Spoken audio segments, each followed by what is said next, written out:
já sabemos a quem pertence este corpo. Foi entregue ontem, cumpriu-se os procedimentos habituais, recuperação do corpo, ou que tenha sido folclore ou não, mas o corpo foi entregue aqui à Cruz Vermelha Internacional.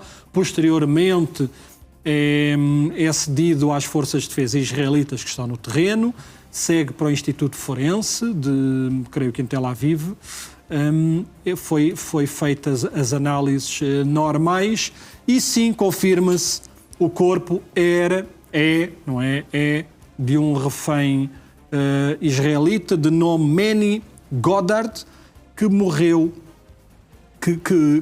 foi assassinado na altura do 7 de outubro, naquele dia fatídico, que ceifou a morte a mais de 1 milhar de pessoas. O corpo deste Meni, que era um cidadão israelita, à época 73 anos, é o que estamos a ver agora aqui nas imagens. A história é muito trágica, como todas as demais, infelizmente teve este desfecho. Estamos a ver aqui o casal, a esposa Ailet, tinha menos 10 anos, eles morreram os dois, foram os dois assassinados. O corpo dele é que foi levado, creio que pela Jihad Islâmica, para aquelas catacumbas terríveis que estão e continuam a existir na faixa de Gaza.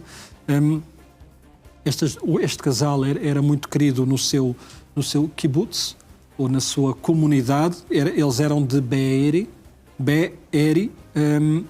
tinham uma família vasta, muito unida, muito querida, muito amada na comunidade. Deixaram 4 filhos e 7 netos. Portanto, a família já tinha sepultado a mãe.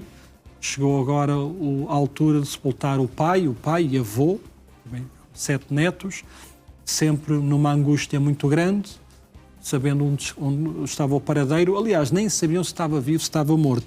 Até 8 de dezembro, portanto, de outubro, durante 2 meses, não sabiam o seu paradeiro sequer, mas depois as forças de defesa israelitas confirmaram que era cadáver, estava morto. Portanto, acabaram-se aí as esperanças em dezembro de 2023. Que uma curiosidade, que no decurso deste conflito e desta guerra longa, agora está em curso um cessar-fogo, esperemos que ele seja permanente, mas a determinada altura, vamos recuar a março deste ano, Janete, as forças de defesa israelitas e a Agência de Segurança de Israel tinham recuperado vestígios ou restos mortais ligados a este senhor, a Meni, que se confirmou que mas era só parte de corpo. Desculpem, isto é um pouco macabro, mas é a realidade dos factos. Na altura tinha-se confirmado que era restos mortais, faltava o corpo principal, que foi devolvido agora nesta madrugada, foi devolvido finalmente. Portanto, o que é que nós temos? Em termos de balanço, não é? Estão 3 corpos por entregar, 2 são civis, são cidadãos israelitas, e o outro elemento é um trabalhador tailandês, que já temos vindo aqui a dizer isto de forma reiterada e de forma informativa. Portanto, estão 3 corpos para entregar. E a propósito e a importância a importância é a questão humana e humanitária, para que as pessoas encontrem paz interior, paz na sua casa, paz nas suas famílias e possam sepultar os seus entes queridos. A questão é que a passagem de Rafah, que é uma das passagens principais, é a que faz Egito, faixa de Gaza, continua encerrada e não será reaberta enquanto Israel não receber todos estes corpos. Portanto, tem este significado também, porque vai facilitar, sobretudo, a entrega de ajuda humanitária ou da circulação do povo palestiniano, se houver autorização do lado egípcio para o receber, haverá uma maior mobilidade. Até lá, Israel não abre e não vai abrir esta passagem, que de facto é a passagem mais importante, porque é aquela que conecta a faixa de Gaza com o mundo exterior, porque tem fronteira com Israel e tem fronteira com o Egito. Portanto, a faixa de Gaza faz fronteira com 2 nações, além de ter o mar a banhar o mar Mediterrâneo, obviamente, a banhar a sua costa, mas sabemos que há um cerco. portanto, que há um bloqueio naval de Israel, portanto, as embarcações, sejam pescatórias, sejam de outra índole, não podem entrar.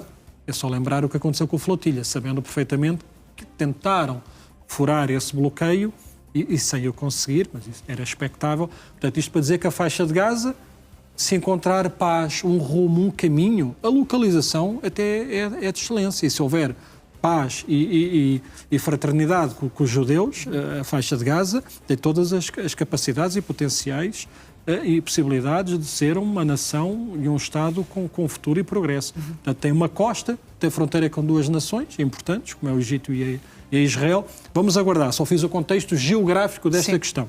Muito bem. Vamos agora à origem do nome Palestina. O que é que nos trazes no âmbito desta discussão? Eu estou para falar sobre isto há muito tempo. Como é fim de semana, aqui não é uma aula de história, mas às vezes já aqui... Não é nenhuma dissertação. Não é nenhuma dissertação, mas é aqui Muito umas bem. curiosidades. Mas isto foi a propósito porque ontem deu-me o clique. Depois de ver esta publicação, mais uma, dos pró-palestinianos, eles colocaram isto a dizer que basicamente que os ativistas pró-Palestina puseram este gráfico a quererem confirmar que a Palestina sempre foi dos palestinianos e que os judeus nunca lá existiram. E foram buscar nomes. Então vamos lá verificar cada palavra e o que é que elas significam de facto, porque isto que se publica nas redes sociais, isto são fé-diversos, e é claro que é um aproveitamento... Há que fazer sempre uma triagem, cada vez mais de tudo. E errada, mas isto até é uma questão histórica, mas enfim. Então vamos lá àqueles que dizem que os palestinianos sempre estiveram aqui na Palestina e que sempre foi a Palestina, que não é exatamente, não tem nada a ver com isso. Aliás, até a palavra Palestina não é árabe sequer, nem a Palestina está minimamente ligado à cultura ou língua árabe, nada. Não tem nada a ver, nem com a cultura árabe, nem com a língua árabe, nem é uma palavra árabe sequer. Então vamos lá, e depois nós temos aqueles nomes, eu vou de cima para baixo. Os antigos egípcios designavam esta região por Peleset. Está lá escrito, Peleset. Sim, ou pró-palestinianos, não brinquem com coisas sérias, não tem nada a ver com Palestina, claro, este nome. Peleset eram os filisteus, um povo do Egeu, provavelmente de Creta, ali do mar Egeu.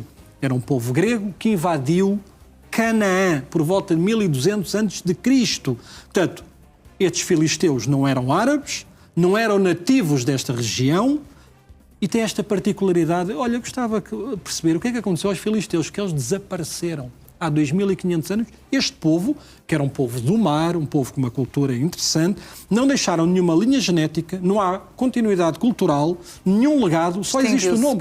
Filisteu, desapareceram. Era um povo do Egeu, do mar Egeu, provavelmente da ilha de Creta, mas enfim, portanto, e designavam esta região, e eles eram os Peleset. Depois vieram os assírios, os segundos. Mais abaixo, está lá sim. Palastu. Bom, isto é a mesma raiz, Filístia, que não tem nada a ver com Palestina também.